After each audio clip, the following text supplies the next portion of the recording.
Good evening, everyone, and welcome to Telling Tales. Here we tell atmospheric stories together through the medium of tabletop role-playing games. It's a Monday night, which means that you are watching us play Vaesen, Mythic Britain and Ireland.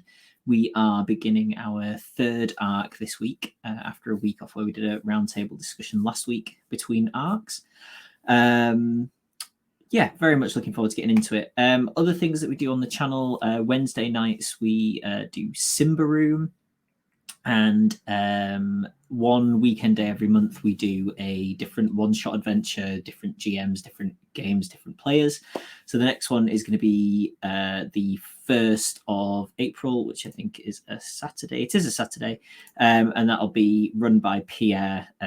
It's a sequel to a previous one, so if you are interested in that, then the other one is on YouTube, as are a large amount of our videos.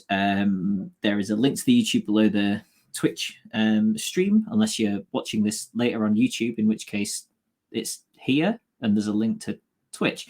There are also links below the video to our social media, our Discord, which you should join and come and chat to us and the other nice people who enjoy watching things on the channel, and also our Patreon. So if you like what we do and want to support us, you can do that there.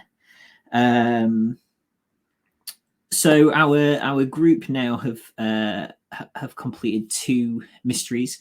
The first one turned out to be a red cap who was killing people in a small Lancashire town. And the group managed to dispatch that creature. And the most recent one was just some pixies playing what they considered a game or a joke. Yes, that got resolved peacefully, which was nice for everyone, I think. So let's find out what our people have been doing since the last mystery. So let's bring on Sam first, who plays Hux, Magnus Huxley. Hello. Hello.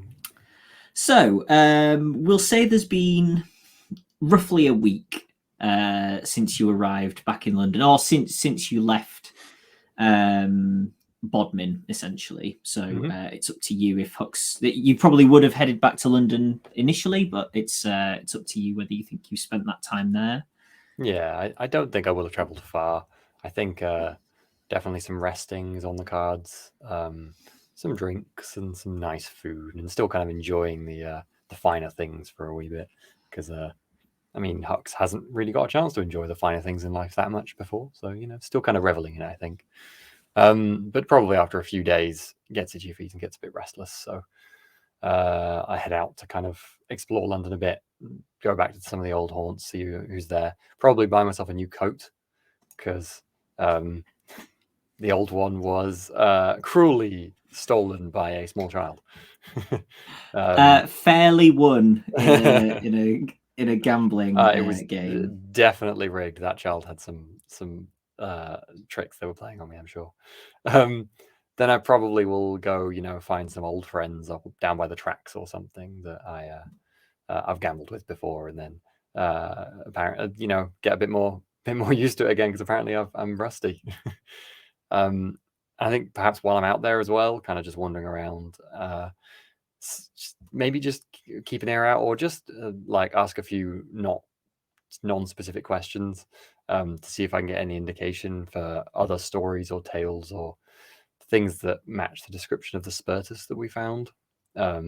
Just because I feel, London's a very big city, and even though like the vast majority of people can't see these things, you'd think that stories might go travel a bit, or that odd things happening that might match the description. I figured there might just be something to hear, so maybe I'll just keep an ear out for that while I'm doing it as well. Okay, in fact, why don't you make an investigation roll for me, Sam, for Hux? I will absolutely do that and pretend that I didn't just entirely forget I need dice for roleplay. Investigation. And a character sheet too. All these things are handy. I should have muted this because I'm making noisy noises.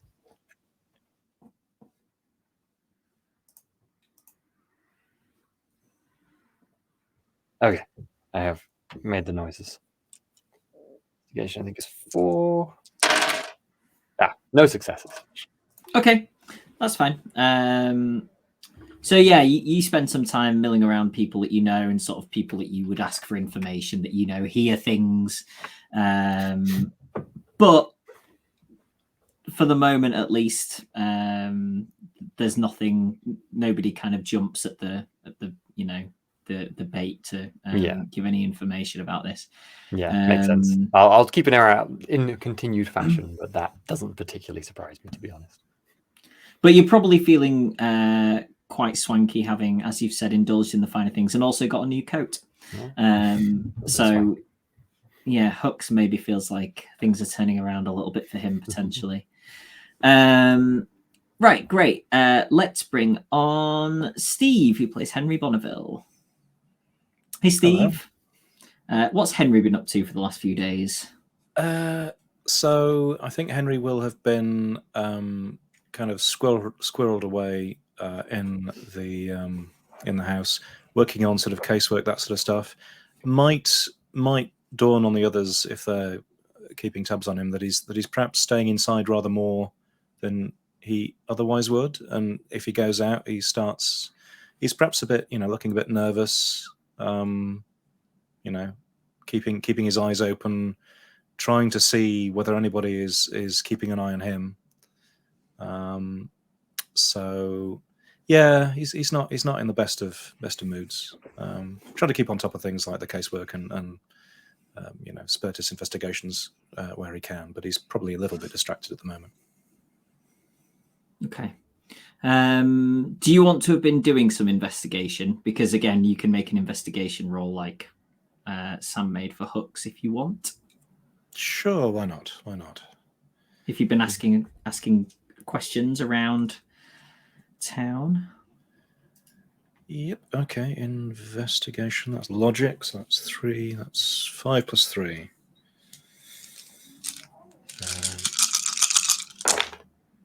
1 success. Okay, we'll bank this. Sure. But yeah, that's fine. Anything else, or do you think that's Henry's 6 or 7 days covered?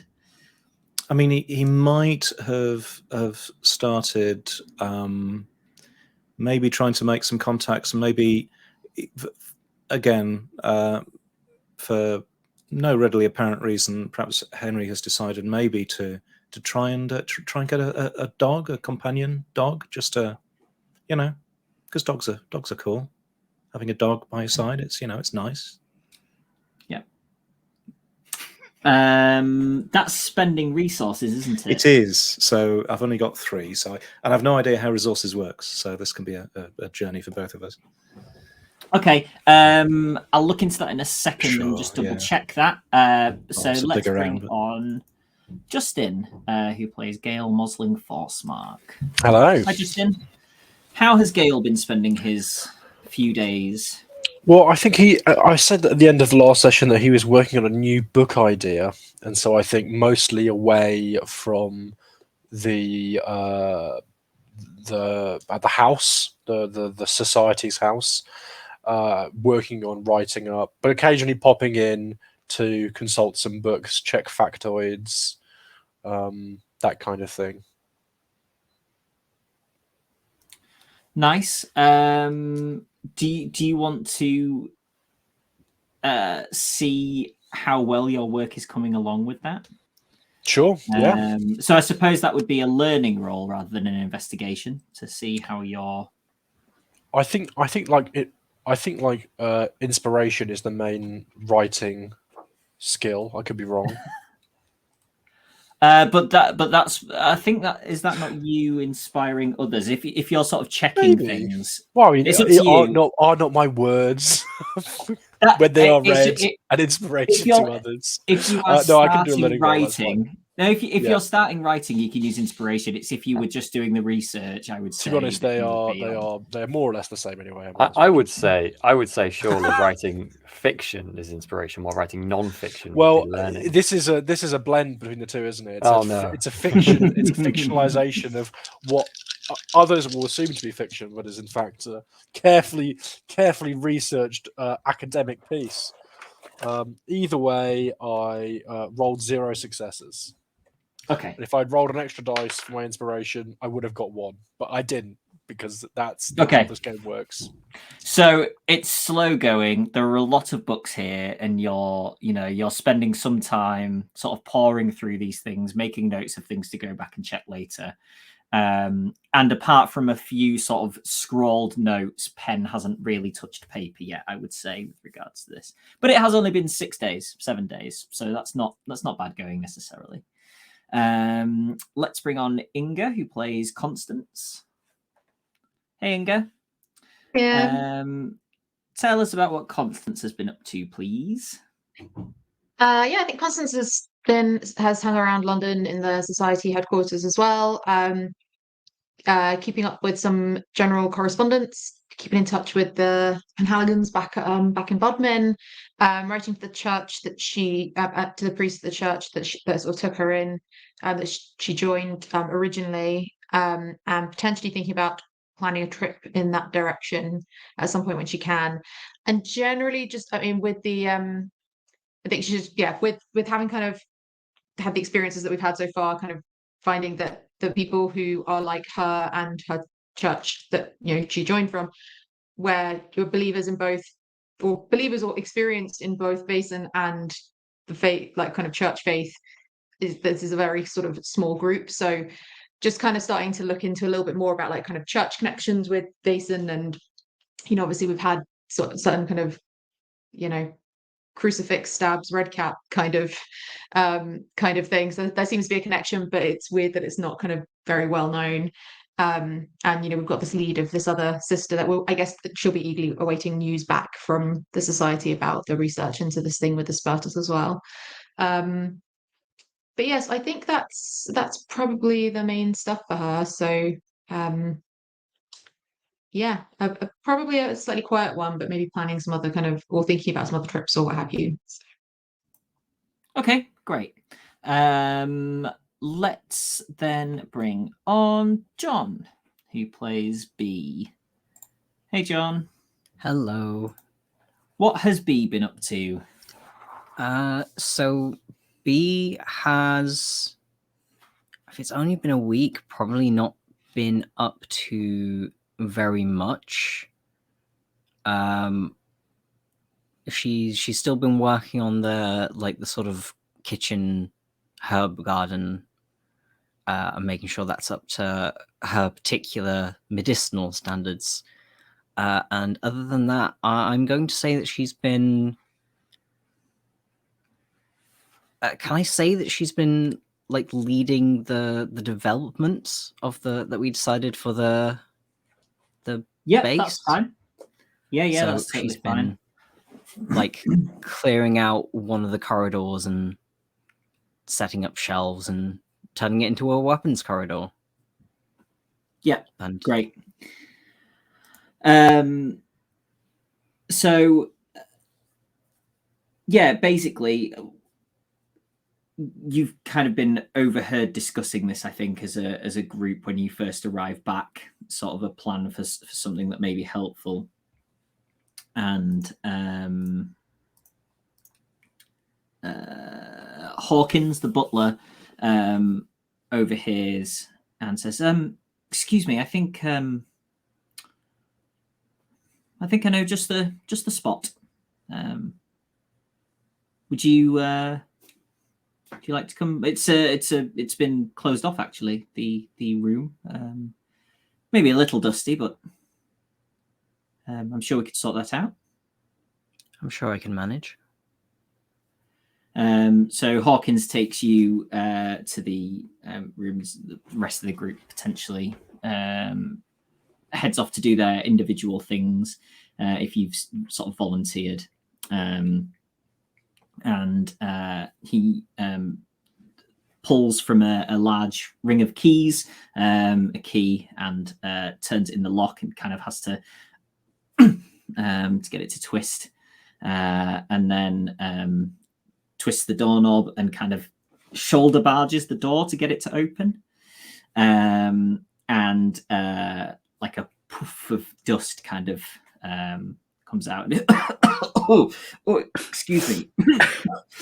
I perhaps I undersold the dust to you.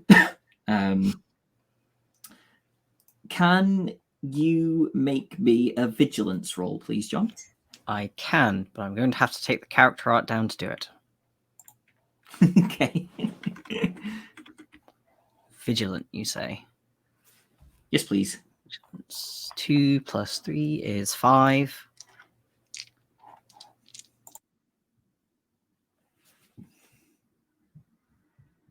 Three successes. Oh, okay. You see, so the dust kind of clears from in front of your eyes, and the light slowly works its way through the dust and into the room in front of you, and you can see it is essentially a corridor. So it's not like a large room. Sort of the door opens, and that's kind of the width of the room, and it goes down. And you can see a door at the other end, and for a second, you see what looks like a small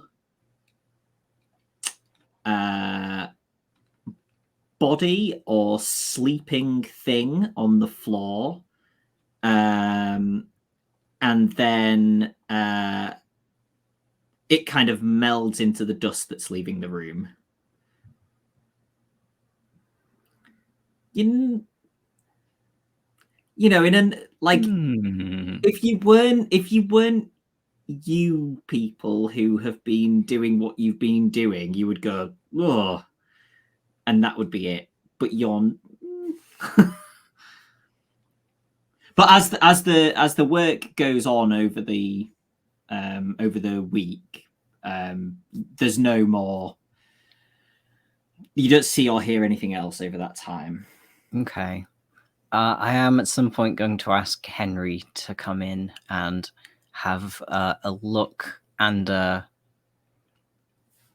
whatever sort of magic poking abilities he has developed. Oh, right. Okay. Yeah. This is relating to the sixth sense talent that I picked up. I really want B to try and approach Henry and ask for that. The thing that you do, just go. The thing. You know, the thing with the cloth when you went, ugh. You got that really weird look on your face, you know?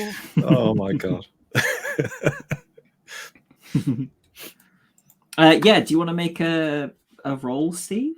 I suppose B probably points out where she saw, and potentially if you haven't dusted the floor, there's not like an obvious outline in this place, but the area is disturbed of dust, unlike the rest, which is just a sheet of dust.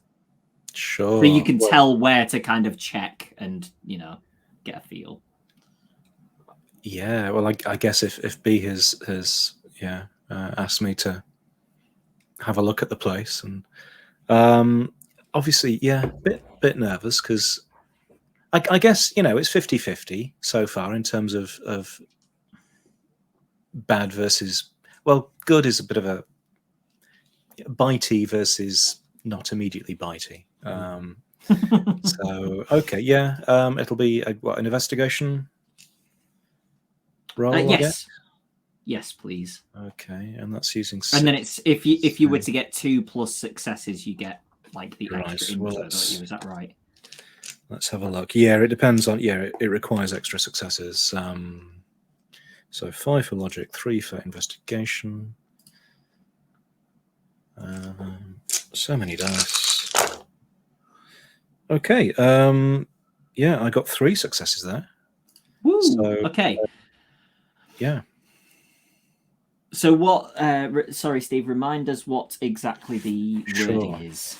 If you have it. When making investigation tests, you may spend extra successes to learn if a Vaesen has been in the area, to gain more or less vague impressions of what kind of Vaesen it is, and find out if magic has been used. Okay. Yes to the first one. And some magic has been used. That's your 2 successes extra. I will give you those 2 things. Right. So perhaps the magic is however it escaped the room. But yeah, there's no more sort of interaction Sure. in the near future from this thing. I might ask B if she remembers because we saw some sort of critter, didn't we, when we first? So yes, I'd ask B whether it perhaps looked the same. Was it the thing that we saw before? I'm going to guess what I saw was bigger. Yes. Would I have mistaken it for like a human asleep on the floor? No, not a human. No. Sort of.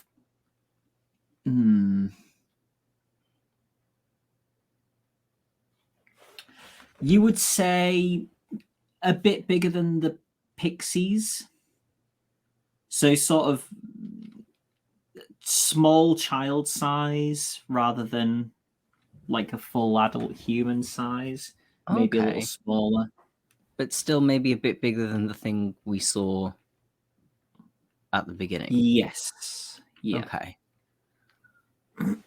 No. Too big. Not very big, but definitely too big for that. Okay, that's worth noting. You'll tell us if you see it again, won't you? Of course. It doesn't surprise me if we've had a squatter. Can't begrudge it either.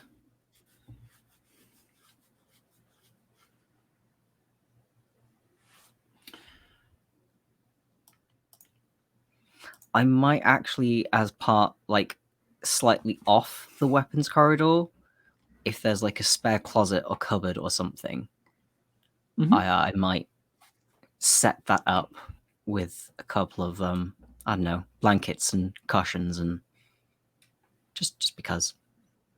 Yeah, nice.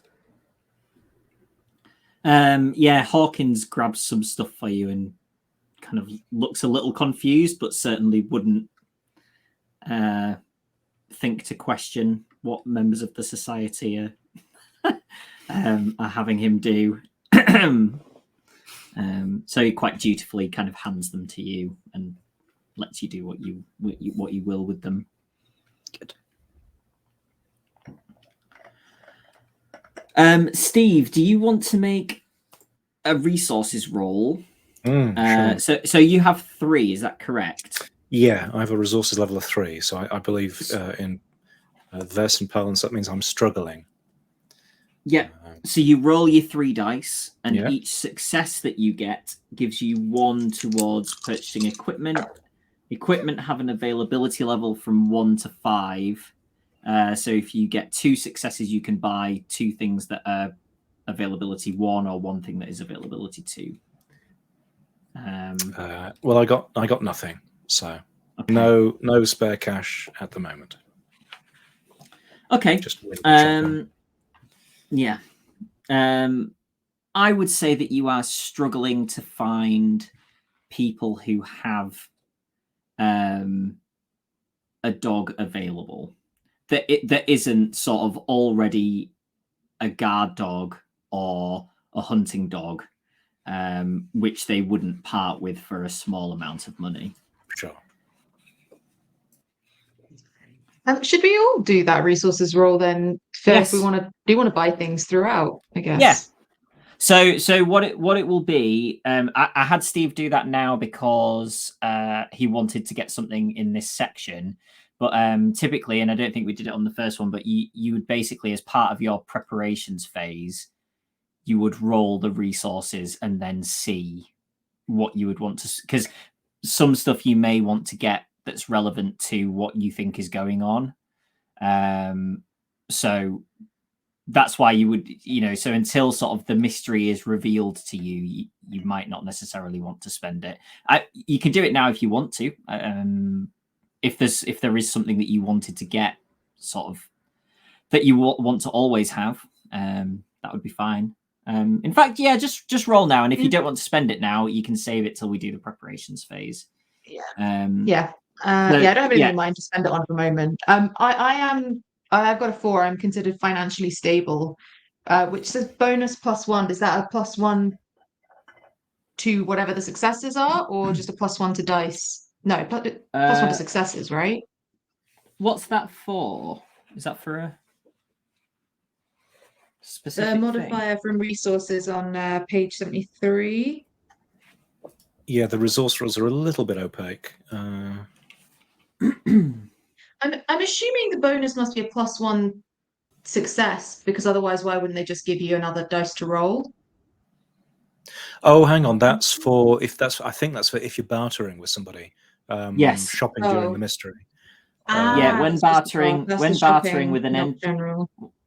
When bartering with an NPC who is reluctant to part with an item, you make an opposed roll for manipulation and add a bonus based on your living standard. So yeah, Sure. you would get +1 on any for bartering, but the basically. actual capital roll is just roll the dice. Yes.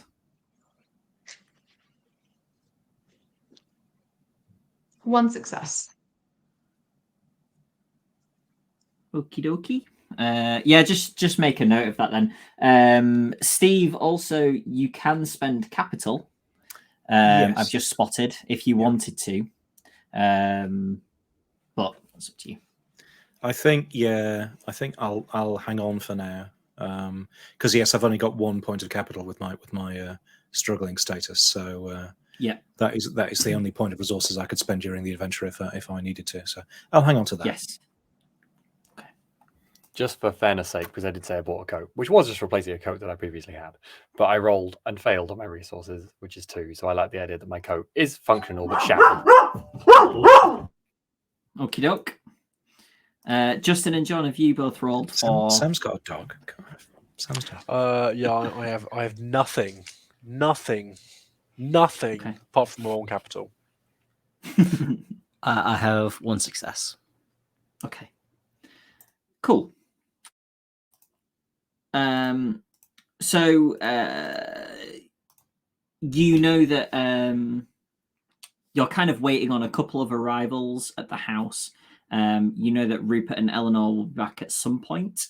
And you are also expecting Gladys Pugh to make an appearance.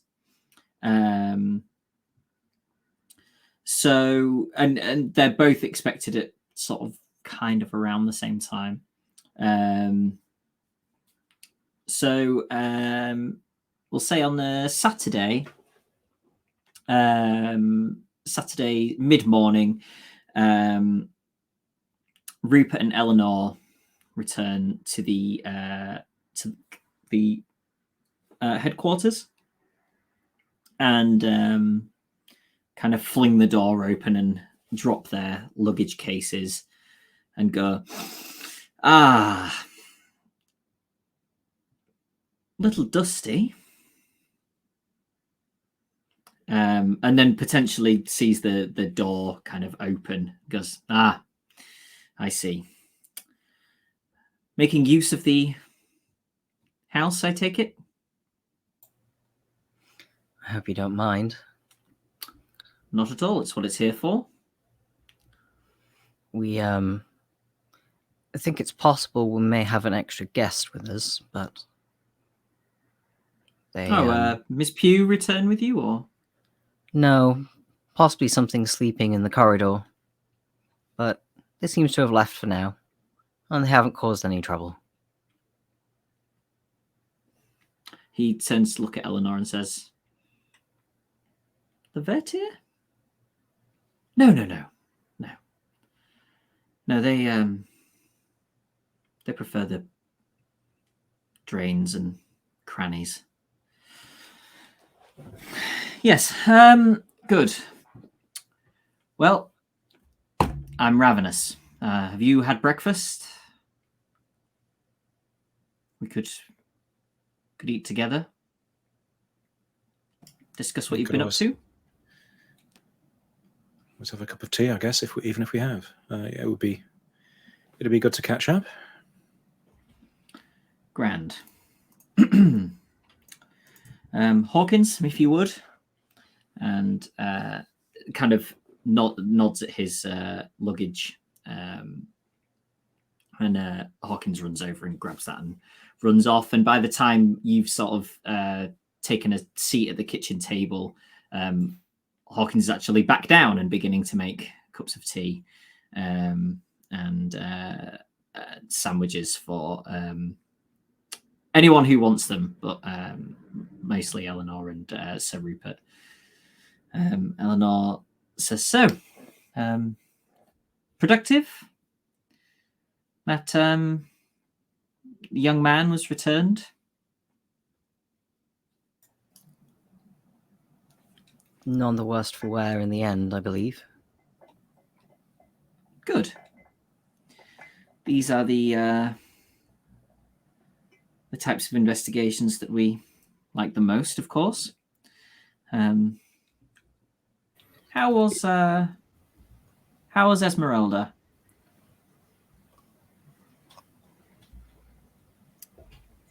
I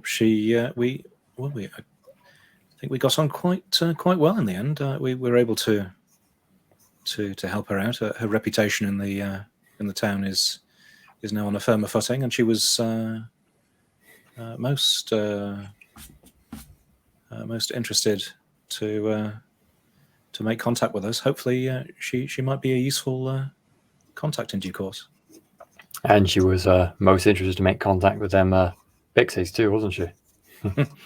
I think something Yes. to keep her occupied.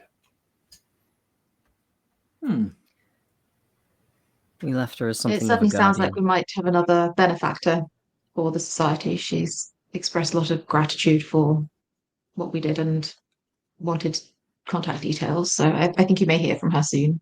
If not, if there isn't already a letter for you. Very good. I understand her to be quite a charming woman. We had discussed the idea of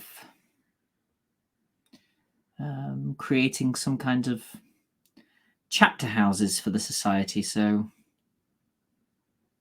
if she has the sight and is that way inclined and has resources behind her, then perhaps we can...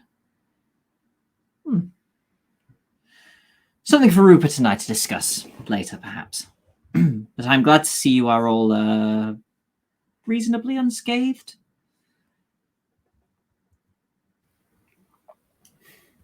Yes, that particular venture was rather more relaxing than our first one, certainly. Other than chasing that damn journalist, my back still doesn't Oh. feel the same. That's true. Yes, we have a not exactly an admirer, but somebody who heard of our the situation in the town with the red cap. Do you have any particular approach to dealing with curious folk like that? People who want to well. Well, the trick Eleanor and I have taken in the past is to, attempt to make them seem or feel ridiculous, unbelievable. Obviously, the stories that they are selling are quite unbelievable to most anyway, but give them any inkling that they may be onto something real, and They won't stop. They think they know about the red cap. Is that what you mean?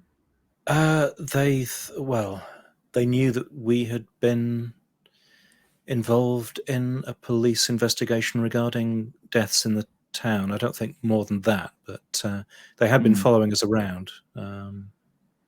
Happily, we spotted them and were able to dissuade them. But I think unless we take some action, they might well remain on our tail. We did promise to talk to them after our last meeting, so we should do something. I wasn't part of the conversation. Were they part of some reputable paper, or how much? Are they likely to have a lot of resource behind them? I suppose they followed us around, so they must have something at their disposal. How much of a nuisance do we think they're likely to be, and how serious are their readers? Jonny, we had a card from the person, right? I think he gave us a card. Gave it to Mosley? Yes. He may have given it to me. I don't know. Yeah, I think so. Yes. Yeah, you can take that out. His name is Albert Bradley, and he writes for the Times.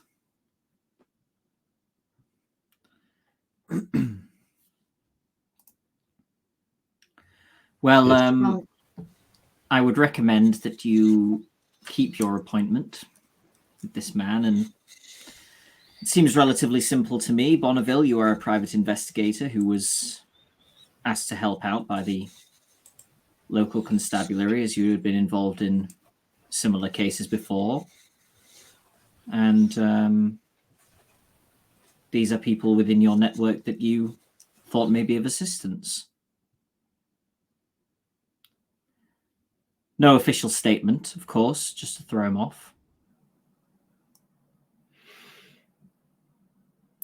Very well.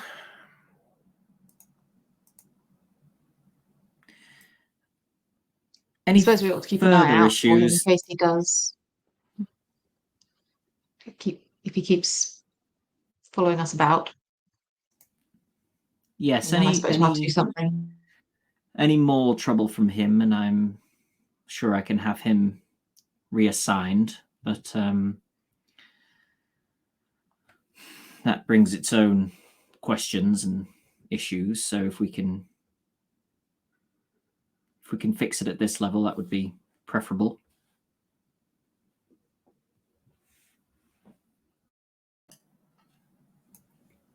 Okay. Well, I guess when there's an appropriate moment, Henry will attempt to make contact, possibly asking Mosling for cover. Go as a pair, but we can leave that until appropriate.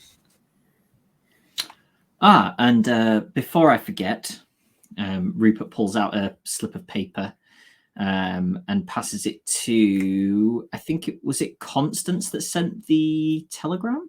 Or was it Henry? I think I sent the telegram originally. And Constance picked it up. Constance picked it up.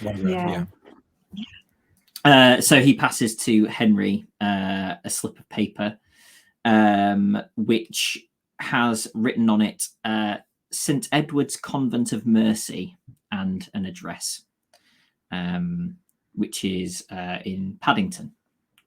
So it's about 3 miles away from where Rose House is. Okay. This is where I believe your Sister Griffiths is resident. Do we have any idea how long ago that was that we read about her?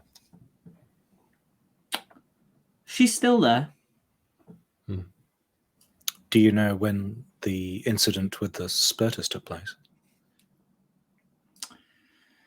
Patchy, I'm afraid, but over 20 years ago. We ought to go see her then, if she's so close. I think I'll probably hand the bit of paper over to Sister Constance. It seems that she would be best placed to have this particular conversation. Have I had any dealings with them before for any particular reason? Not unless you particularly want to have. You wouldn't necessarily have dealt with them. Okay, that's fine. Yes, well, this is excellent. I think we should go and see her as soon as possible. And then once Gladys is here, hopefully we'll have answers for her. How did her notes end up in society books? Is she a former member or?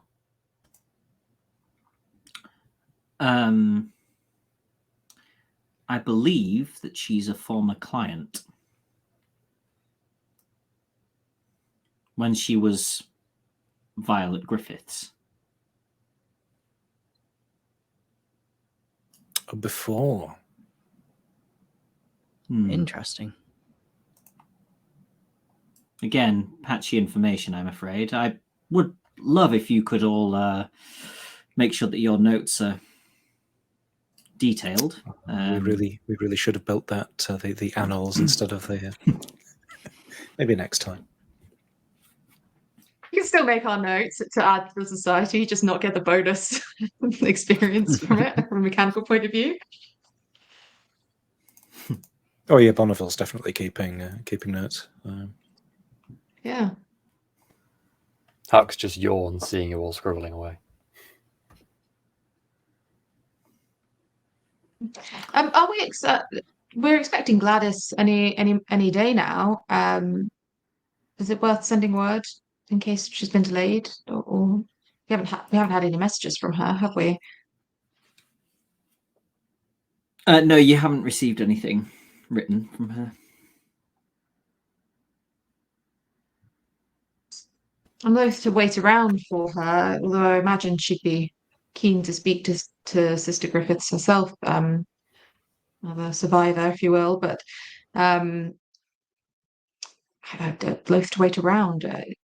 Difficult enough to track people down sometimes if we can get some answers sooner than later. I'm sure she'll be fine. She'll find this place. Someone will be waiting here for her. What's his Hawkins will name's be always here. here. Yeah, that's his name.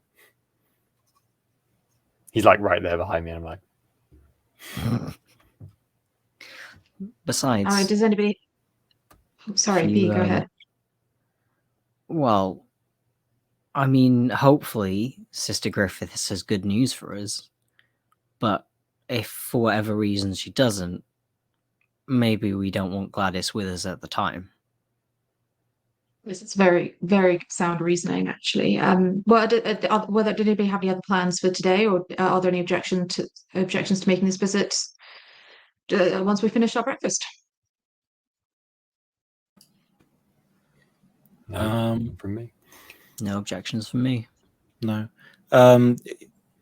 Yeah, depending on scenes, like if there's time, we can all go along. If we need to split, then I guess I'll go off and try and talk to the journalist. But yeah, whatever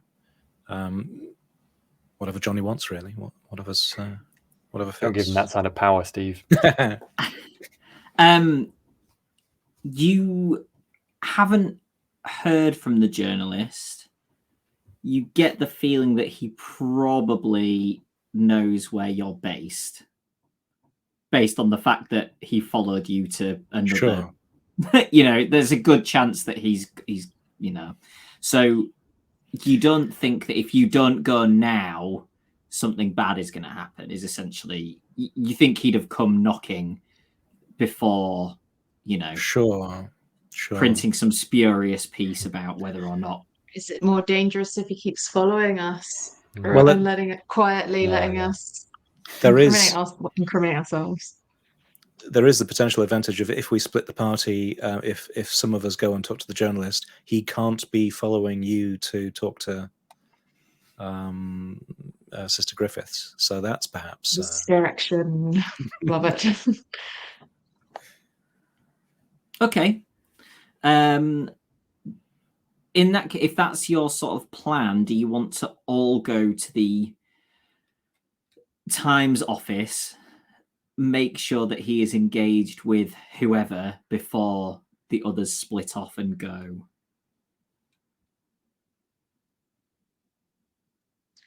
Perhaps we ought to call ahead and make an appointment then.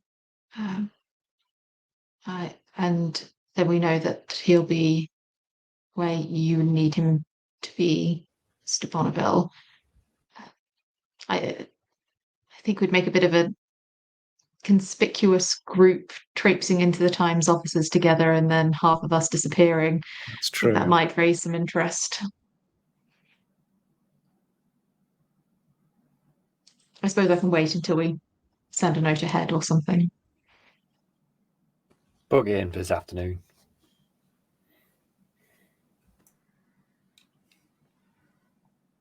Okay. They are sort of not quite opposite directions, but they're also not the same direction. So I think if you were to go separately from Rose House to one and the other, that would be more sensible, probably, than. Oh yeah, that seems fine to me. Okay. Sorry, I was going to say, nice extra thing. Going in the afternoon also gives Hux time to finish his sketching, because I like the idea that he's getting really into his sketching of Vaesen. Can I do an agility roll to see how good a drawing I've done of the fairies now after all this? Sure. Just because I like. And then, if you roll really well, John can draw one, and otherwise I'll do it. Perfect. Nice mechanic. I like it. Just volunteered, John. Okay, I don't know what one success is. Is that kind of in between the two of you? That's pretty good. Like, you somebody will look at what you've drawn, and if they know what the thing is, they'll be able to tell it's that thing. That's good enough for me. I'm happy with that. It's good enough for me as well. It's nice, low pressure. I think like 4 successes. Kind of like a pixie thing. Yeah, I can do that. Okay, so are you doing anything else in the meantime before you're sort of you've sent a note ahead to the Times office to make your appointment? You can't imagine that he'll miss it because he's trying to get the scoop here. So who's going where as well? I presume Bonneville and Mosling are going to. Yep. The Geno. I'll go with Sister Constance. What's more appealing, the Times office or a convent? These guys stay at home. I'm not super happy with going to the convent, but also last time I talked to the journalist, I did pull a gun on him. So if we're trying to make friends with him, I should probably not be there. So I'll go to the sake of de-escalation. Yeah. Yeah. Yeah. Okay. Anything else because you've probably got 3 hours before you set off to these places if you're thinking of early afternoon. So is there anything else that you want to do in the meantime? Had we exhausted the library for information on Spurtuses? What's the plural? Spurti. Spurti, yeah. Spurtex. Spurtum? Spurtuses? Spurtopodes. I'm happy for you to make learning rolls if you want to do some more research into Spurtonans. Oh no, a can of worms. I think it's Spurtus either way. I think that's fair enough. Yeah. Learning, you said. So like Pokemon, the singular and plural are always the same. Yeah. But you don't want to catch all the Spurtus. Amazing. So 5 plus 2. Well, I get 2 successes. Oh, okay.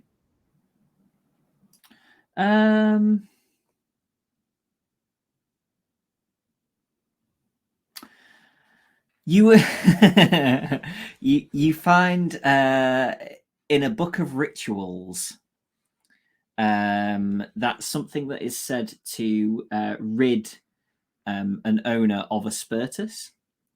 is to sacrifice a dozen people. Okay. And it's proven to work. I have an image of this whole like bit of writing just finishes up with a picture of someone covered in blood just going. It's proven to work, winky face.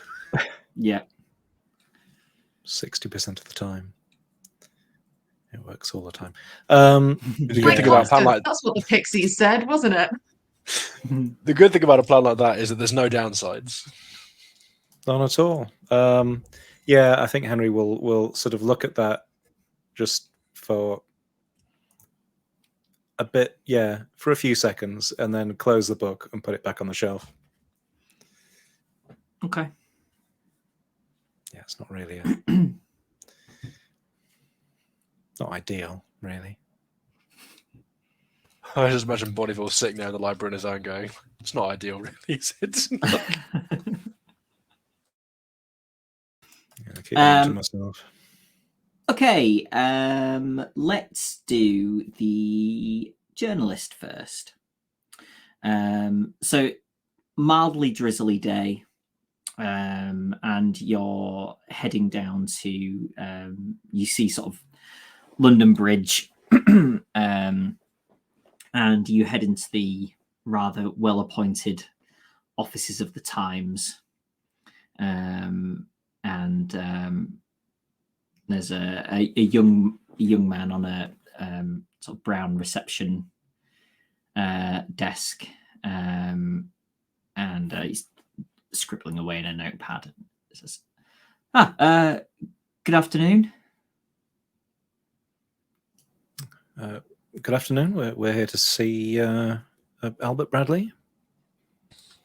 Oh, yeah, right. One second, please. And he goes through a door behind him, leaving you alone in this room unattended. I'm going to rifle through his papers to look at any information on Bradley. I think that's a sensible thing to do. We need to find out about this person. It would have made a lot of sense to do some prep, actually, yeah. Make an investigation roll, please. Yeah, shouldn't leave us alone with papers. It's ridiculous. This is why Huck's in. 2 successes. Okay. So Bradley has 2 other meetings this afternoon, both with people with names that you don't recognize and don't particularly mean anything to you. And then on a page behind the one which has all the meetings on, you see that he has been sort of doodling some kind of nightmarish images of like dark creatures with big jaws that don't look quite right. This is the receptionist or the journalist? Yeah, the receptionist. It's kind of hidden under all the other papers that have got the meeting notes and all that kind of stuff on. And he comes back through, and Bradley, you recognise, is with him. And he says, Mr. Bradley, these 2 gentlemen are here to see you. And he nods at you and then sits back down and carries on making some notes, not drawing.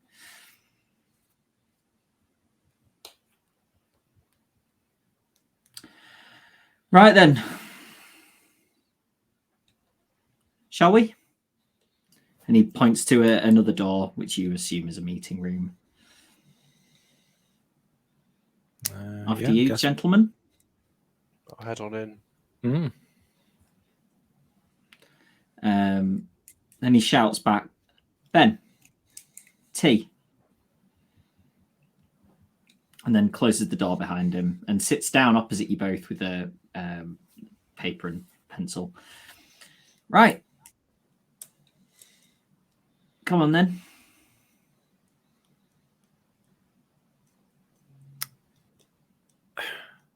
Well, what would you like to know? What would I like to know?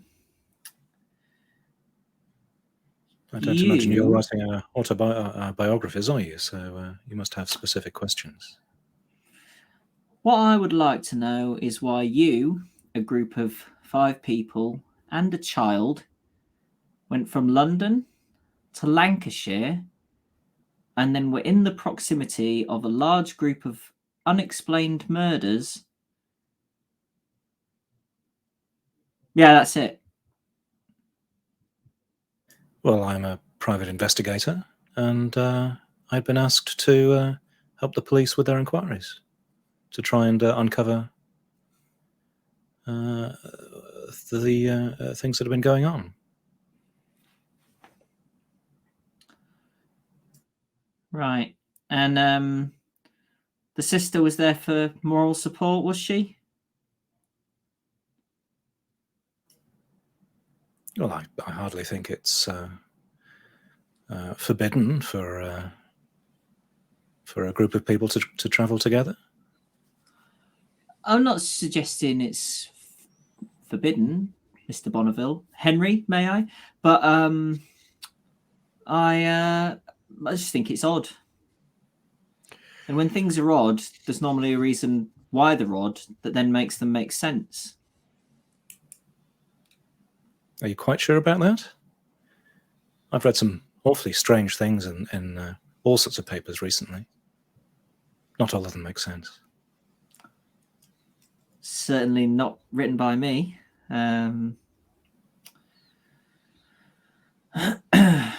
Look, I assume that if you were responsible in any way for what had happened, then you wouldn't have ended up responsible back here or in Bodmin. In what way? In what way does this group involving a nun, a child, a private investigator, and a respected author on the byways and highways of Britain end up being a prime suspect for any kind of murder? Obviously, there's the reprobate, but if we throw him out of the window, then it's maybe we are eccentric, maybe we're a little odd, but nefarious.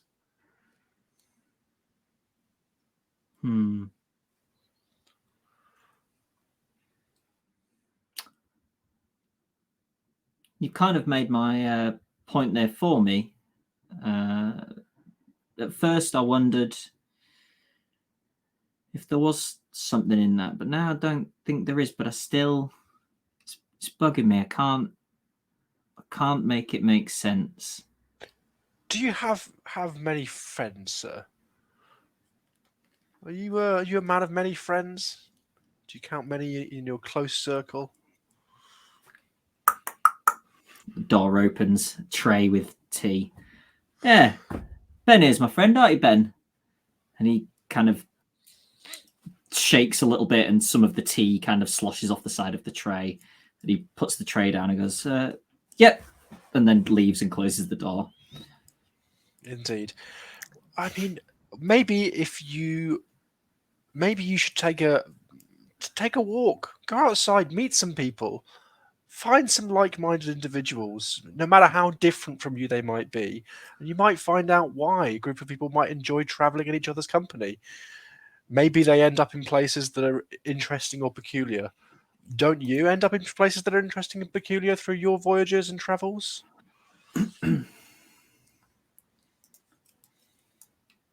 The fact that you've come here says to me that you don't want me poking around your business. So how about I cut you a deal?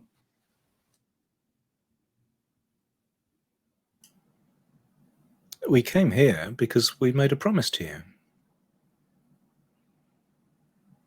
Because you didn't want me poking around your business. Oh, that's neither here nor there. Do many of the people that you report on enjoy you poking around their business?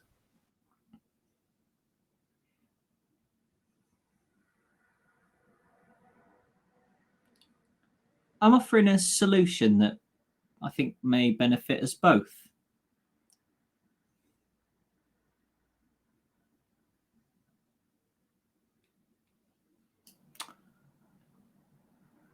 I have somewhat of a rival in the office here. We're both sort of vying for the editor's spot whenever he retires. But well, we're about, I'd say in the last 5 years, 55% of the juiciest stories have been his, and I think he might just win out on me. So, as a private investigator, Mr. Bonneville, as you have pointed out, there may be some stories and information that you come across before they make the other papers. Perhaps they also get to me before they make the other papers. In return, I could leave you alone. No, in fact, I'll sweeten the deal a little more. Now, I don't want you to call into question my journalistic integrity, of course. But if you give me some real solid gold nuggets of stories, and if you want something that points the finger in a different direction, maybe that can happen as well from time to time.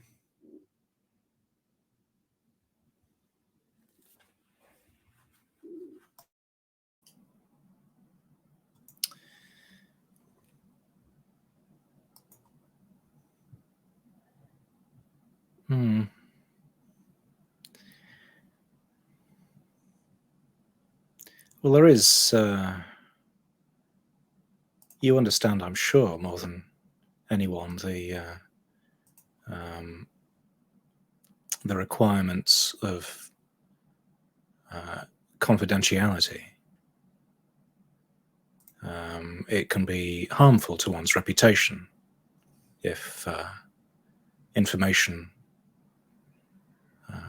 if one doesn't keep information secure. So, but you must get asked, keep an eye on somebody who's a bit of a rotter. Who's bothered about their confidentiality? I don't know what circles you move in, Mr. Bradley, but well.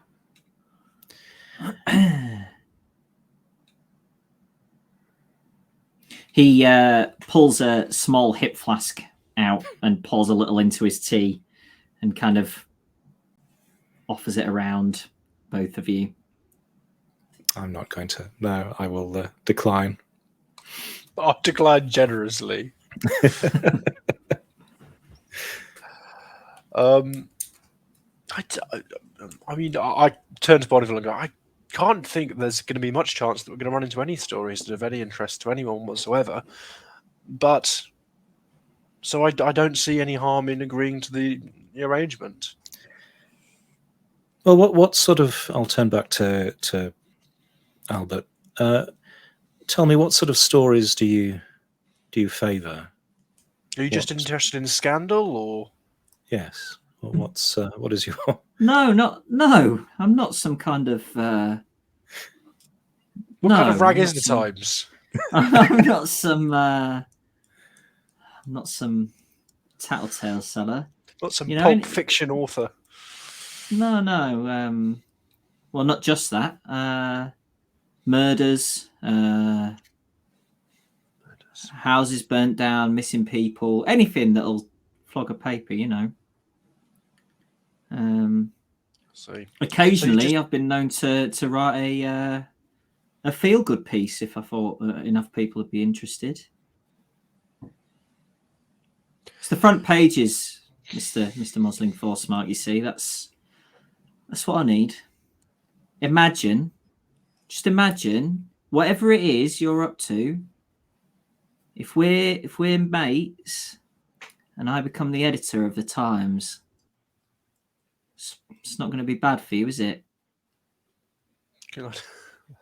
I kind of under my breath to say to Bonneville, think of the advertising for my book. Oh, what a grey and murky world we live in.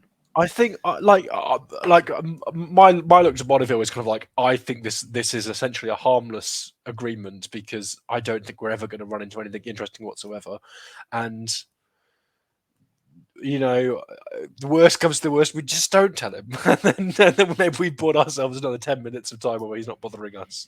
Sure, yeah. I am kind of tempted to, if we can, that chap on reception. I am interested, like spotting the drink being poured and spotting the reaction of, the drawings and the reaction when he came in the room. I'm now interested in trying to learn a little bit more about Mr. Bradley's immediate sort of environment and seeing how he relates, how he interacts with people here, and seeing whether there's any potential interest there, any threads. So yeah, we can make some sort of agreement, I guess, and then maybe a project for later to dig a little deeper and see what's going on. How does he want us to contact him? Telegram? Yeah, or come in. Well, if we're on the other side of the country, could be difficult. We could arrange a messenger pigeon, maybe. But yeah, we'll come right in. Yeah, if you're far away, then send a telegram. I'm happy to cover the cost if that's an issue.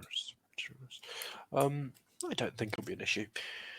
Well, pleasure talking. Do have us again, and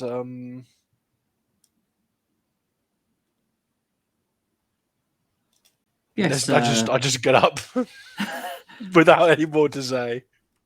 A pleasure doing business with you, he says, and takes another sip of his tea, and kind of goes as he swallows. He put quite a lot of his flask in there. Definitely tempted to set up some surveillance on him.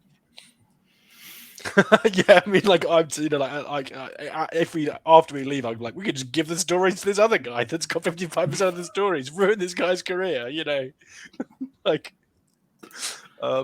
Anyway. Cool. Okay, yeah. You're heading out? Yeah, we're going to say something to Ben on the way out. That doesn't seem like we're trying to pick him up. Where do you live, Ben? We have your number. We're just two guys wanted to find out about you. I mean, I'm kind of wanting to. If there's a bit of time where where Albert has gone away, I'd kind of like to just have a chat. What's he like? That's reasonable. Oh, yeah, Mr. Bradley. Yeah. He's good. He'll be editor one day, I think. You got a lot of banking on that? No. No. I'm just there's nothing much more than this desk for me, sir. Would you describe him as a friend of yours? He kind of looks around and goes, "Well, I mean, we don't really spend any time together outside of work. How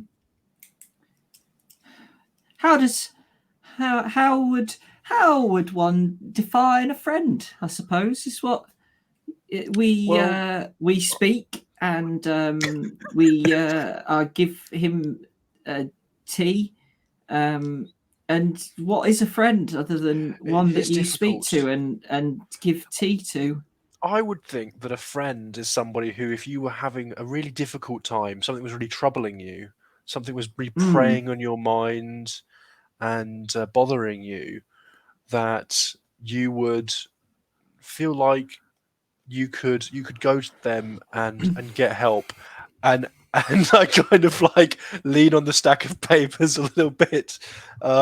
Maybe Do we have business don't cards? reveal them per se, but kind of, you know, like if something was really bothering you and upsetting you, preying on your mind, you know, you could talk to them about that. You know, for example, Mr. Bonneville here, you know, he's very good with those kinds of things. You know, I think, you know, look at me. I'm not particularly robust, but if I am ever out on the moors and feel frightened for my life, I'd like someone like Mr. Bonneville next to me. Right, yeah, you do seem very capable, sir. But no, I don't suppose that that's something that I would do for Mr. Bradley, because I think I'd be probably bothering him if I did that. So I'd probably just leave him be. That's a good thing about someone like Mr. Bonneville, is that he's very amenable to almost anyone. You know, he used to be a private investigator. People used to come to him with all kinds of problems, things that are on their mind, weighing them down, and he'd be able to sort them out for them. Oh, private. That sounds really interesting and probably fulfilling. I'd like to be a journalist, I think, but probably just I probably don't think that it's going to happen, because I don't think I've got the confidence really to be bothering people and asking them questions that they probably don't want to answer the questions to, like you probably just did with Mr. Bradley. Fuck. But it's been, I don't know what to say to that. But it's been lovely meeting you both. Cool. Is there any kind of what I guess what I would like to do is to encourage this person that if they've got something preying on their mind, like dark drawings, that you know, that someone like Mr. Bonneville, who's good at solving problems like that, would be a good thing to do. Is there a way of maybe rolling something to try and do that, or do you think I've done a good enough job just by the excellent role playing I've done? I'm happy that if you wanted to leave an address, you know, that you think that he's got the gist of, you know, he could come to you if he was struggling. We'll do something. that. We'll do that. We'll just Oh, say that we'll leave that here in case the man himself wants that, but you can give it to him when you need to. Lovely. Yes, thank you. I'll make sure that Mr. Bradley sees this, but then he tucks it into his sort of jacket pocket. Yeah. Well, enjoy your evening. Yeah, have a lovely day. Oh, it's raining outside and you don't have an umbrella. Would you like to take mine? That's very kind of you. You can always pop along to the address on the card when you have a moment and pick it back up again, if that would suit. Yeah, I just thought that you might have some papers or something that you need to keep, and I don't have anything. I'm just going to go home after. So.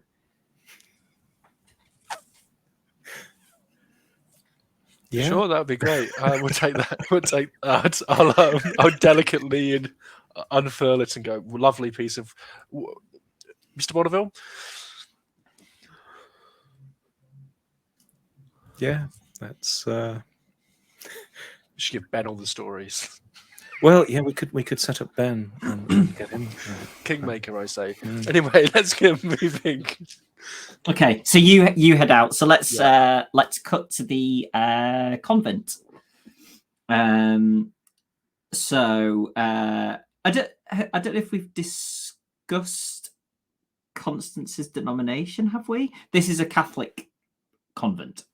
So I can't remember. Yeah, non-Catholic. Okay. But otherwise, I thought so. I haven't gone super specific into other denominations beyond that, because I just it's a make believe world. So yeah, I figured Yeah, that yeah, was yeah. That's fine. enough detail. So yeah, the door is, sort of slightly ajar. You figure it would often be open, but it is raining, so yeah, you can sort of let yourselves in, and you see a few nuns kind of moving around. It's quite small. This is sort of like the chapel that you walk into, and there's another door out of the other side, which you imagine may lead to sort of the living areas, and maybe a courtyard or something. But yeah, where you've come into is a chapel.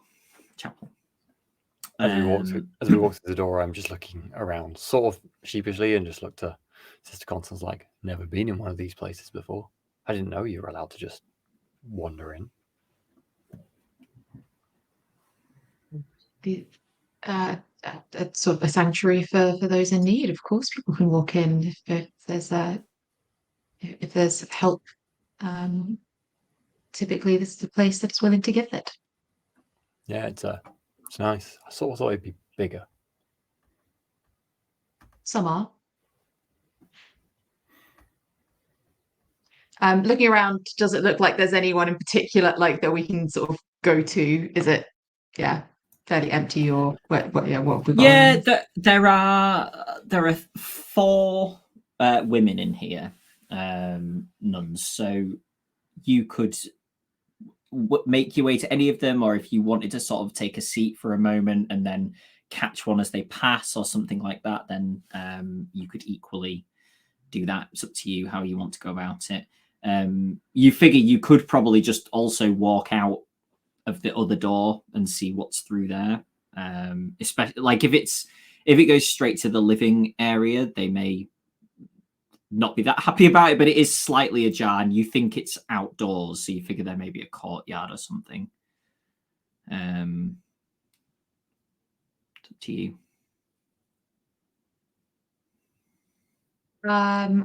Constance will probably go to approach somebody, whoever is nearest by, to ask after Sister Griffiths.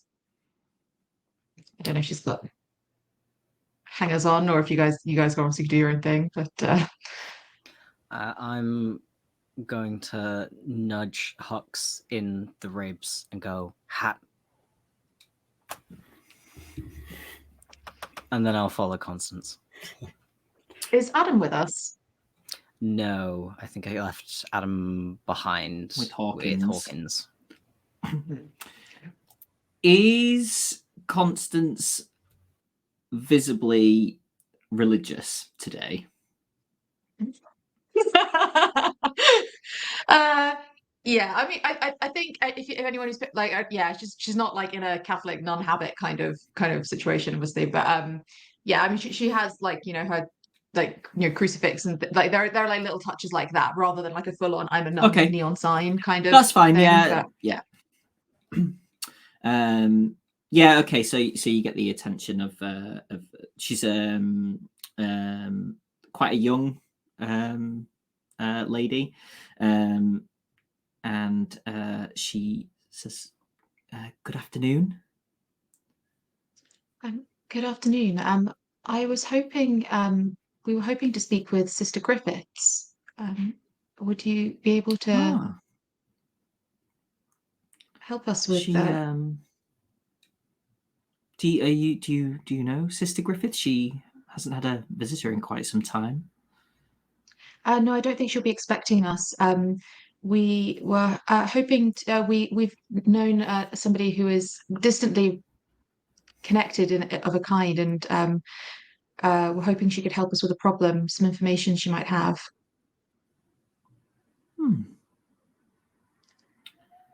Well, I shall go and consult with her, and yes, please take some time, and I shall return shortly. Thank you very much for your help. She heads out, and you can see that out of that door is indeed sort of a courtyard with kind of like a covered area around like the central bit which isn't covered. I can't remember what that's called, but you know what I mean. There's like a rectangle in the middle which is open to the air, and then sort of a walkway around the edge. Cloistered? Is that the That's word the I'm one. thinking of? Cloister, yeah. I was trying to remember it. Yeah. So you see her head out of there and then kind of push the door to behind her. So you're on your own for a few minutes in there. Well, there are a couple of other nuns, but are you just kind of sitting and waiting quietly? I'm going to take the opportunity to lean back out the door we came in through and wring my hat out so it's not dripping all over the floor. That was adorable. So after a few minutes, you see a much older lady come back through the door with the younger lady who kind of goes off to do her own thing. This woman walks over to you and sits. If you kind of have left a bit of space on either end of the pew, she would sit down with you and say, "Good afternoon. I believe that you wish to speak with me. I'm afraid it's quite possible that I may have forgotten, but I don't believe I know your faces." No, I don't believe that we have met before. And apologies for the unexpected visit. Being quite frank with you, sorry, my name is Sister Constance. And Sister. these are my friends B and Magnus. It's a rather unusual situation, actually. We have been somebody has come to us for some help with a matter that we believe you may have dealt with in a previous life, perhaps, or some time ago, perhaps 20 years or so ago. And I appreciate this might be quite a difficult thing to speak about, but I'm really hoping that you'll be able to help us help this young woman who's in rather a bit of trouble. She has a small thing clinging on that refuses to go away. Can I say that I've brought the book with her note in with us? Yes. If so, I will Yeah. open it on the page with her note and hand it to her. She gets up and walks away at some which pace. direction? In which Back, direction? back where she's come from. Are you following her? Probably flustered for a second before, getting up Yeah. and following. I don't mean to spring this on you. Please, as somebody who's desperately in need of help. You kind of notice the other nuns kind of turning to look at what's going on as probably the most raucous thing to ever happen in this chapel is currently going on under their noses. Sister Griffiths was she'd opened the door to go out into the courtyard, and she stops as you're kind of talking behind her, and she turns and looks at the others and kind of waves them to turn away, and says, "Come." Kind of beckons you through the door into the cloistered courtyard. Yeah, we'll follow. And closes the door behind you to the chapel. So there's nobody else out here, and there's kind of the sound of rainfall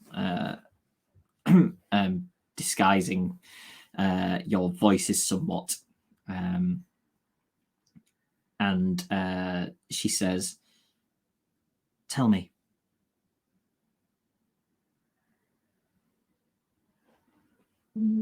There's a woman who's come to us about a problem of there's a one of these Vaesen creatures that has, as my friend here says, finding itself clinging to her. She doesn't know what to do. She feels scared about the things that she's seen, visions of hell, the awful presence of this thing that she can't get rid of. And after some research, we found the name of this thing, very much a low voice, Aspertus, and came across your name as somebody who has successfully managed to rid themselves of this awful creature. That's all we could find about all we could find was your name about how to help this young woman. And we're hoping for any more information you could give us about what happened to you. We believe she's the second person in the chain to have it. I heard from the others that that's a good thing, or at least it's not being the third is good, right? Are you sure she's the second? She couldn't be the third? If so, you need to act quickly if she's the third. She hasn't been having misfortune, right? Well, it's possible. We don't know the full chain of this thing. It's possible she's the third, but she seemed of sound mind. She seemed scared about this thing. She didn't seem to be taken by it. She came to us for help to get rid of it. I think from what we understand, there's a worry that this thing has some kind of awful control over it. It doesn't seem like it's as bad as that just yet, but we're certainly keen to fix this as soon as possible for her.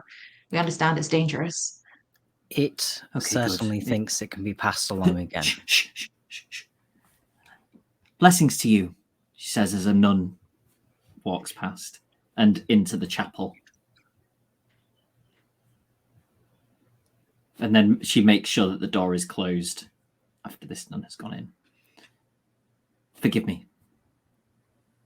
I understand.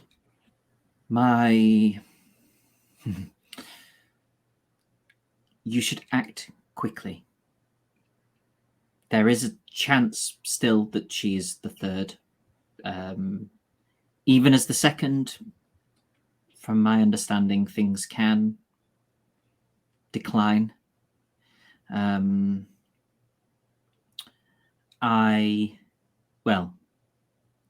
If she's come to you for help, are you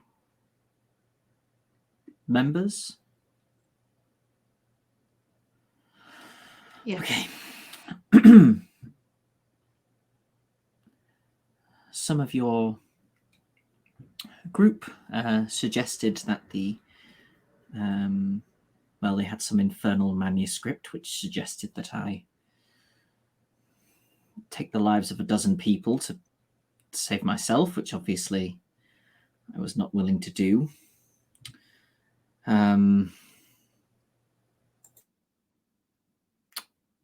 So I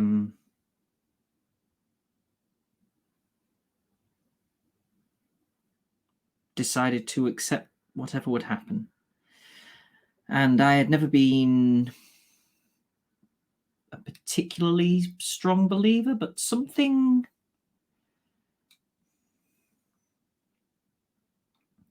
about what was going on.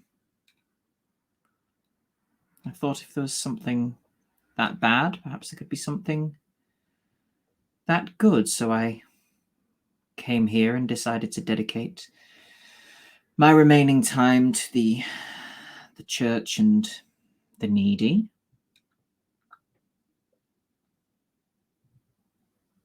She reaches into a sort of concealed pocket and pulls out a box which looks very similar to the one that Gladys had, and holds it out. And she says, "Don't worry. Is anybody taking it?" I'm Yeah. curious. Okay. Well, yeah. Okay, is Hooks taking it? Is that? Yeah, I'd immediately trust none. Okay. Much to my own, probably a terrible idea. Are you Filing opening the that away. box?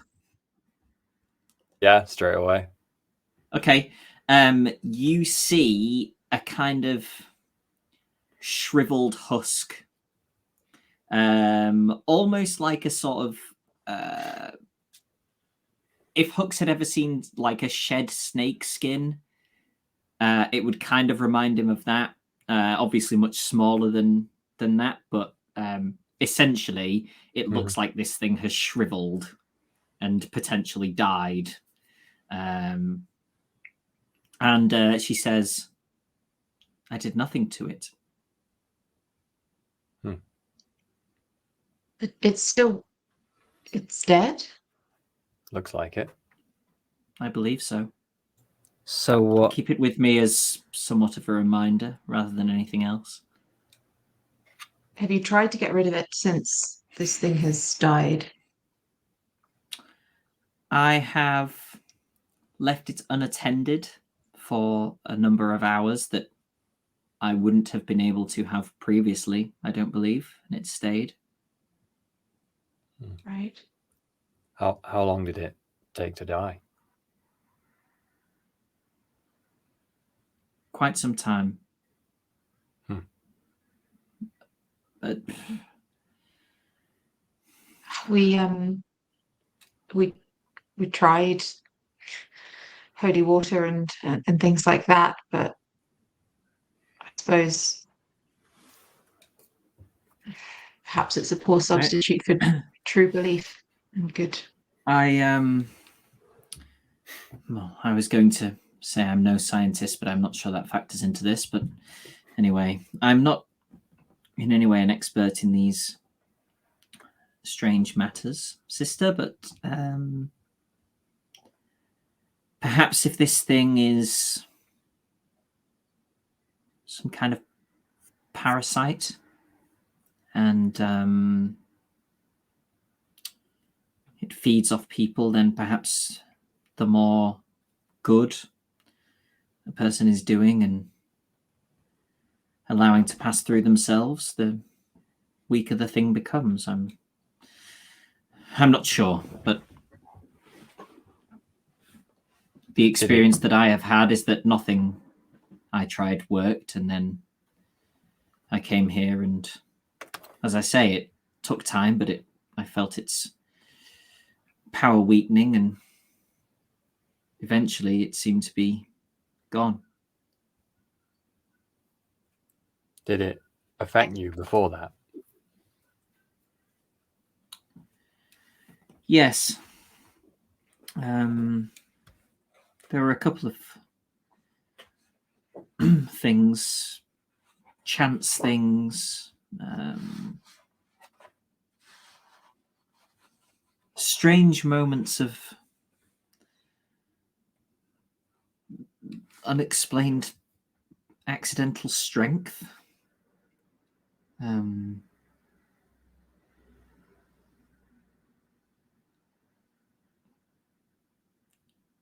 Yes, strange things. Now, as you see, I live a plain life, free of these things.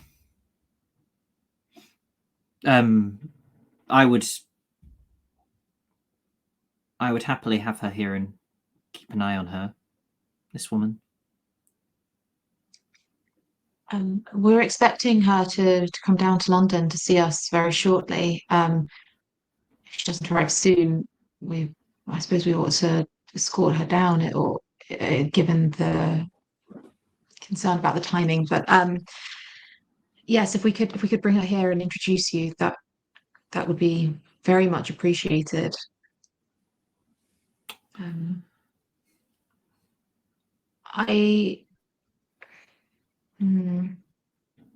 I know this must have been a very difficult thing for you. Have you ever given any thought to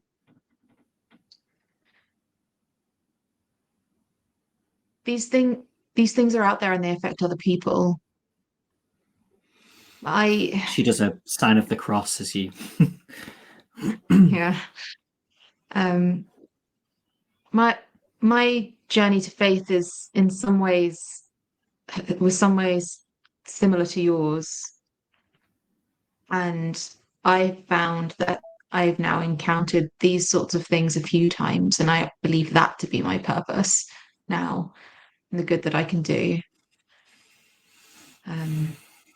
If nothing else, I hope that you can help. It's Miss Gladys Pugh is her name. But there are not many who I think really understand how awful these things can be and the damage that they can do. I don't know what I'm saying. I suppose I'm just, this is an unusual situation for me as well, to find somebody else who's. Yes, I hope you can help understand. Gladys. As do I. And of course, sister, you know where I am now. If you have any other questions or need any more from me. But yes, bring her here, and I will do what I can. But she must be willing to give it a try. She is a believer, and I think she'd be open to something like this, especially with an inspiration in yourself. Obviously, I can't speak for her. The faith is such a deeply personal thing, and it needs sincerity and consent. But I think she would be receptive to something like this. I hope so. I'm sorry, are you suggesting Gladys joins the convent?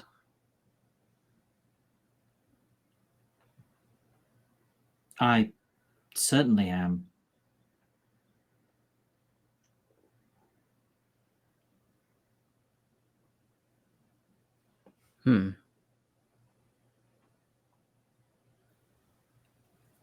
Best idea we've got so far, I suppose.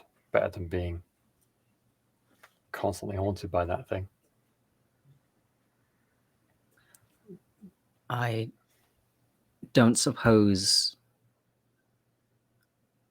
you would be willing to relive the experience, would you?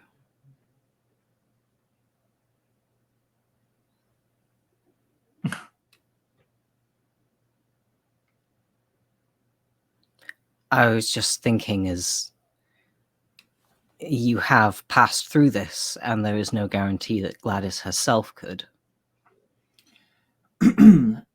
Bring her here. She and I can have a private discussion.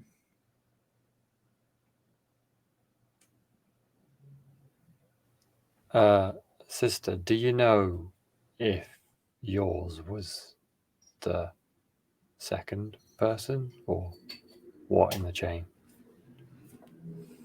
I suppose there's no way to know for certain, but I believe myself to have been the second. Okay. Well, that, yeah, I suppose you know what that means for Gladys's decision too. I was just curious. I'm sorry for bringing this to you after such a long time, when I'm sure you thought this was all past you, but quite right. It's quite all right. Thank you so much. You don't know what you've done, but I hope Gladys will be receptive. But if nothing else, this is incredibly, powerfully important information. So thank you. Thank you for sharing with us. Of course. Thank you. Yeah. May the rest of your days and Gladys's be blessed. And do bring her back as soon as you can. Yours as well. Thank you. And I think we'll head back. Mm-hmm. Once we're out of the convent and a bit of a distance away, I'll give B a kind of like, what the hell was that sort of glare. I'm real glad. Yeah, like we all thought it, but I was like, No way. I'm not saying that. Winston's didn't think it. It was worth asking. This woman who's been through some horrible thing with this creature that's hunted her, and she's finally got through it, and it's 20 years behind her, and now you're like, do you want to take another one? I don't. Just say I don't. I mean, I know nuns are supposed to Look, be I saintly wasn't and all, putting but it on her. I was just putting it forward as an idea. it was bad enough that we turned up bloody asking her about that. That was a bit heartless, B. I mean, people have more than one children. That seems like a crazy idea. They know how bad they are after the first one, and yet. Look, I just Spartus and children comparison. I don't think They're anyone's both mouthy disagreeing parasites. that having children is No matter traumatic. where you I leave think them, we they can all always agree just it. show up again. Takes years off your life. Okay, are you reconvening at Rose House? Yeah. Yeah. Cool. I think you probably arrived back at a similar time. I think those things probably took a reasonably similar time. So you get back in and kind of dry yourselves off a bit, and you hear on the sort of upstairs walkway down one of the corridors, you hear Rupert's voice say, and that just about completes the tour. And you see him and Eleanor walk out, and Gladys is with them. And she waves from upstairs. Hello. Lovely to see you again. Hello, Gladys. I'm so glad to see you. Yes, and are you? It's been a good week, but I must face the truth of the situation now, I suppose, and see what we can do about it. Well, you're in luck. I think we found an answer for you. Should we sit and sorry, have you just arrived? Do you need to unpack or get a cup of tea or something? No. I've a cup of tea wouldn't go amiss, but yes, I've been here a little while. I've had a tour of the building, including the new weapons room that I think B has been working on. Very. Oh, I've not seen that very yet. exciting. Even. It's still a bit musty. It's getting there. But yes, so Rupert and Eleanor have been lovely hosts so far. But yes, let's sit and discuss. I'm a little taken aback that you've come to some kind of conclusion already. Hot off the press, actually. I think we did mention to her before that there was. I think we mentioned we got word about there being somebody, and that was why we're coming back to reconvene in London, wasn't it? Yeah. We managed to find and speak with Sister Griffiths, who was in a similar position to you some number of years, about 20 years ago. She'd also had a Spartus and has successfully rid herself of it. She's not exactly sure of the details, but essentially she's dedicated her life to the church. She became a sister. She joined the convent. She described that this thing had been so awful that it ends up making her think that if there was something as bad as that, there might also be something as good as that. And so she decided to dedicate her life to good. And what she feels is that she's sapped this parasitic thing of the evil it wants by dedicating her life to good, and she's very willing for you to go and meet with her. And if you would like to take a similar path to help you on that journey, I appreciate that's quite a big decision, but I certainly think it's worth meeting with Sister Griffiths to understand what that would mean. She's waiting for you. You can talk about it if nothing else. I think she wants to offer help.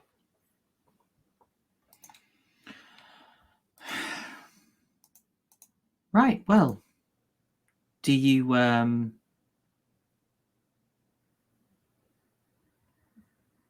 think he would be willing to speak? Do you think she would be willing to speak to me? Sorry, I'm a little. Oh, yes. Do you think she'd be willing to speak to me soon? I'm a little shocked that this may be coming to a close. Oh, I didn't even tell you that James has accompanied me. He has come to visit his brother since I was coming here anyway. He will be along to speak to you as well, I think, to visit. But yes, do you think the sister would be willing to speak to me now? I'm aware it's nearing evening now, but I think she certainly she emphasised that time was of the essence, especially if there's any uncertainty as to whether you might be the second or the third in the chain. And so, yes, I think she'd be very willing. I think she obviously understands what this thing is like, what it can do. So I think she would understand the urgency if you wanted to speak to her this evening. Right. Well, yes, I don't see why we should delay. Perhaps we should head over there now. Yes, of course. Get my coat back on. So presumably, this is the first that Bonneville and Mosling are hearing about this as well, I guess. Okay, cool. I'm sure we take it in our stride. Mosling seeing it as a success for the team. He wasn't involved directly, but it's basically a win for him. Well, if either B or Hux look like they might stay rather than coming back out again, then Constance might try and grab one of them to the side. But if you're planning to come with, that's fine. I was looking to you for guidance. I was like, do you want me to come? I was going to say, is everybody planning on going, or are some people? B was going to come. Okay. If Hux isn't sure, I might see if I can just pull Hux aside maybe for a brief moment and say, she mentioned some book that recommended killing people, which obviously sounds frankly awful. If that was here at the Society, we absolutely need to get that rewritten, that advice revoked. I can only imagine that that's the advice of someone under the influence of an evil creature like this, given it completely counters the success that Sister Griffiths has seen. But I think it is quite urgent to get that destroyed and that stricken from the record or whatever. Books can be bad and mislead people and all that. I'll go chat with one of these book folks over here. Am I around to? Of course. I was pulled aside, so presumably I'm like. I'll go have a chat with you about that in a moment. Hux just goes, books are bad, and starts tearing them from the shelves. No, I'll have a chat with Suddenly remembering, I've never seen Hux reading. I'll have a chat Hux like, got it, burn all the books, got it, burn all the books. Books evil, I understand. Message received loud and clear. Oh yeah, absolutely. Okay. Should not have picked the person who can't read to go and fight. I think I'm also going to say to Gladys before we go, maybe take her to one side a little bit and say, this is a lead and it's definitely worth talking to the sister, but we can keep looking. Yes, of course. I do understand. I'm just... Well, I haven't even had this much luck so far with this, so I'm very grateful.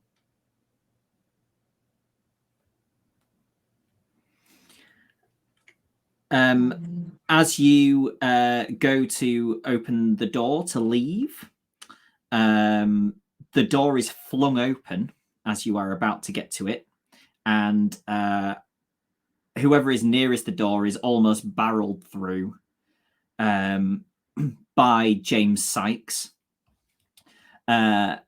who looks completely like white face, kind of clammy, and he goes, "It's back. I saw it take someone. It's back." And we'll leave it there.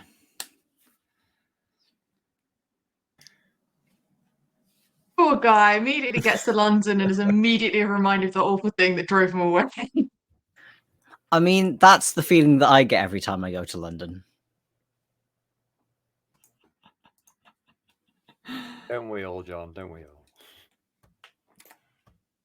Amazing.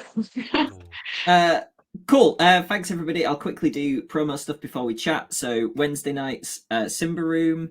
There's a good chance we won't be on next Monday, but we'll update on the Discord and social medias, but definitely Discord. So please join our Discord and you'll get things updated very regularly. And then the Saturday, the 1st of April, is the Dungeon World sequel, which will be at 3 p.m. GMT. So yeah, cool. Thank you for watching, and thanks you team for being players. And it's been fun. If you have any questions or comments, please put them in the chat. I enjoyed that. That was fun. You're looking forward to that finale for the whole thing, eh, Johnny? Yeah, a little bit, but also like all of the stuff in it was just all really. Oh my gosh, Ben, why'd you do this? Oh my god, he was amazing. Yeah. Yeah, I just like I was So good. squealing behind my mute button the entire time. Yeah, Oh, Inga, dear. my heart is breaking. I love Ben so much. Mm-hmm. I agree, Oh, Steve, he's- that there's gonna. Sorry, go on. Yeah. You keep going about Just, Ben. I'm just gushing. I'm just still gushing about that. That's all. We do need to improve Ben's career Yeah. substantially, definitely. Yeah, exactly. We also need to ruin this other guy's life, right? We're all agreed on Everyone's that. life. No, Everyone. no, just this guy. Everyone but Ben's, but just this guy. This journalist. I did Her enjoy. modeling was like, it was like, you need help, not from Yeah. a therapist. You need a PI. You need a good friend. Like, yeah, no, I mean, well, look, if this person thinks he's been seeing things, then I think that confidential PI, that's the best we can offer right now. If that doesn't work, I can say we've got a nun. We've got. Do you want a criminal to break in somewhere? We've We have a got whole someone who can suite hunt of services down we can a offer. creature. Exactly. Like we're a real do everything agency. Yeah, I did one-stop shop. enjoy in the private chat during the conversation with the journalist, Sam saying, "I want nothing more than to end this man's career." I didn't even see that. I was just praying that you were just going to like reveal terrible things that were just lies that he could. I print mean, and like, be I do entirely think that credited. we should try and mess with him more than Well, help you see, if he starts following us around, right, we get somebody else to surveil him. We go somewhere there's been a murder. He goes there to look on us. We stitch him up. It's fine. Yeah, I think perfect. we could I love stitch it. him up. Yeah, maybe we could like see if we can get it done that he's been behind some stories. Like he says he likes to report on burning buildings. Let's get him done for arson. Yeah. Perfect. XP before I forget, Oh yeah. Oh, yeah. because I nearly forgot.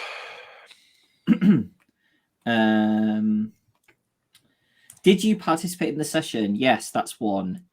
Did you confront any Vaesen? Not really. Not really a confrontation. Did you identify a previously unknown Vaesen? No. Nope. Were you affected by your dark secret? There was that name drop of I don't know if that counts at all, of the when Rupert and Eleanor came in and B described the figure, he said, Oh, "Oh, could that be yeah. the Vaeten? I don't think that was. So that doesn't count, right? No. I guess we don't know what it's about. It's just a No. random name drop. Yeah, I don't But think we his got name that's counts. the one to remember and Yeah. back up again as well. I don't think anybody took risks to protect other people. No. Have you learned anything? Yes, Yeah. Yes. Have quite we? a lot. As Mosling? Did you develop something in your headquarters? I'm going to say no because I think I gave you that last time. I think we did. I think you did. I think you got that at the end of the previous one. And did you perform an extraordinary action? No, so it's the standard 2, I think. Looking back on it, I love Magnus's entire naivety of just like, yes, I'll immediately take this that the nun has offered. Just like knowing as me that it would have been interesting if it was an evil nun plot, wouldn't it? So it wasn't the plot, but the temptation to just have it be the Spiritus, and you just go, yeah, like. And she's like, I'm free! I'm free! Yeah. Exactly. I was. It was so hard to not just go, yeah, there's one in there, and That would now have it's been yours. so much fun as well. I wouldn't have begrudged you at all. Hux was totally like, this is a nun. This person cannot be evil. It's simply impossible. Yeah. Yeah, we can kill 2 birds with 1 stone, 42. Oh yeah, I've just seen that. Reporter suspected of killing 12 vagrants in the basement of a convent. Yeah. Follow up from Steve's. No, expecting that Gladys takes the Spurs to the convent, then we learn next time there's been a horrible massacre. I was getting really worried about she's not turned up. Oh God, things gone badly. And then it's like, okay, she's brought James with her. Okay, maybe is that a good thing, or she brought him to kill him? Who knows? Do you need to do that? Can you bring your own? It's There's like, bring 5 your of own us plus sacrifices. James plus the There's been 11 nuns at the convent for years. Now they're at 12. Now I can finally be free. That's good. That was good stuff. Oh, is this a discussion on what happens with the Spiritus? Yeah. It was if it dies of old age. Was this this one? Yeah. Can you imagine saying that to Gladys? All you have to do is wait for it to die of old age, an indeterminate amount of time. That's your solution. Best course of action is just do nothing. No, that's not ideal. They only The haunt women. Spiritus only haunt women and feed on the interaction of men and women. I'm not sure about the second half, but like of the 3 Joining a Spiritus nunnery. hauntees. Join a convent, get rid of the men and women interaction thing, go to an all. Yeah, it's true. That's the theory there, maybe. I mean, you don't know where the one came to Sister Violet from. That's true. That's the only unknown. And I suppose, like, if Gladys is the third, you don't know who the first was. But yeah, we need to run a whole bunch of experiments to determine. Yeah. How many people do you actually need to kill? Maybe it's only 8. You can't just solve every problem by running away and joining a convent.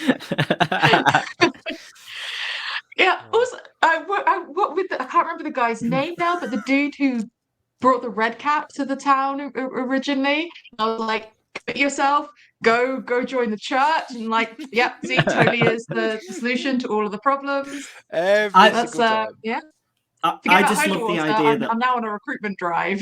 I love the idea that that Constance was like, when she kind of said that you might have to join the convent for life, Constance would have been like, well, where's the loss here? It's a win-win. Yeah. You get rid of the thing and you get to just be in church all the time. Constance also is like, she might belong to this whatever denomination, but any denomination in a crisis, any port in storm, Catholics, like, just join any convent. They'll all do. They're all good nuns. They're all good. Your nearest convent, just go straight towards it and join. Doesn't matter whatever they believe. The heresies. Is faith and commitment of your life to the good of the world, and that is the most important thing. Personally, I've never really had a strong opinion about transubstantiation. I mean, ideally, like I think, if just the Griffiths had not been open to it and so conveniently located, then there's always my church back home. So, there's options. If you don't like this convent, there's lots of other ones we can try. I love the idea that you're pointing every We'll single find the person. right fit for you. Yeah. I love We the idea that tour you're of pointing you, check very out the campus. specifically to your origin, like Abbey, and they're all just going there, and there's like the nuns back at the Abbey, like, oh gosh, another one of these weirdos that she keeps finding and sending. These to fucking us. demon nuns. There are many paths to the church. All of them going Cool. through Constance. Yeah. Are there any new follows or anything, John, that we need to Yes. shout out? Thank you to Ambient Tempest. Thank you. Who followed us earlier. That sounds like a name that would go with my Cthulhu game. Anyway. Yes. Cool. I think that's everything. So Simba Room on Wednesdays. We may or may not be here next week, but I think 55% not. But yeah, join the Discord and you'll get updated. But we should definitely be back the week after, if not. And then on the Saturday, the 1st of April, is the Dungeon World sequel at 3 p.m. GMT. And there are millions of seconds of our videos on YouTube, probably. I don't think that's probably not false advertising. Anyway, we will see you at some time that isn't now. Thanks for watching. Bye.